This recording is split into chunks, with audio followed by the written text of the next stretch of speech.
अस्सलामुअलैकुम नाज़रीन, आऊं आहियां अनवर अली सोलंकी ऐं अवां ॾिसी रहिया आहियो Sindhi shoes news TV. Sindhi shoes news TV bulletin में अवां खे भलीकार ख़बर शामिल कंदासीं। मोरो खां अॻूणे डिप्टी चेयरमैन सेनेट जमियत उलमा इस्लाम पाकिस्तान जो मरकज़ी जनरल सेक्रेटरी ऐं सेनेटर मारूफ शख़्सियत मौलाना अब्दुल गफूर हैदरी जो मोरो शहर में आमद, जिते मोरो शहर जे कारोबारी शख़्सियत अब्दुल रशीद मारफानी जी दावत फहद हाउस दादू रोड मोरो में ख़ुसूसी शिरकत कई, जिते JUI जे कारकुननि ऐं अॻुवाणनि पारां संदसि गुलनि सां भरपूर इस्तक़बाल कयो वियो ऐं मौलाना अब्दुल गफूर हैदरीअ खे सिंध जी सूखड़ी अजरकुनि जा तोहफ़ा पिणु पेश कया विया। उन मौक़े ते कारकुननि ऐं अवामी मेड़ाके खे मौलाना अब्दुल गफूर हैदरीअ ख़िताब कयो। ख़िताब दौरान मौलाना अब्दुल गफूर हैदरीअ मीडिया सां ॻाल्हाईंदे चयो त मौजूदा हुकूमत जे ग़लति पॉलिसियुनि सबबि मुल्क तबाहीअ जे किनारे ते पहुची चुको आहे।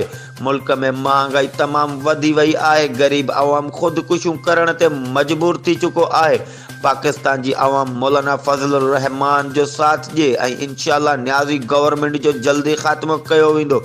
उन मौक़े ते जमियत उलमा इस्लाम ज़िला नुशर फ़िरोज़ जे अमीर मौलाना अब्दुल रहमान डंगराज, मोरो जे अॻुवान मौलाना मोहम्मद इब्राहिम कोराई, मोरो जे अमीर मौलाना मुफ्ती अब्दुल रशीद ब्रोई, मोरो जे जनरल सेक्रेटरी अब्दुल मालिक अबड़ो, मोरो जे सीनियर नायब अमीर मौलाना रज़ा मोहम्मद लुंड, मोहम्मद हनीफ समो ऐं ॿिया मौजूदा।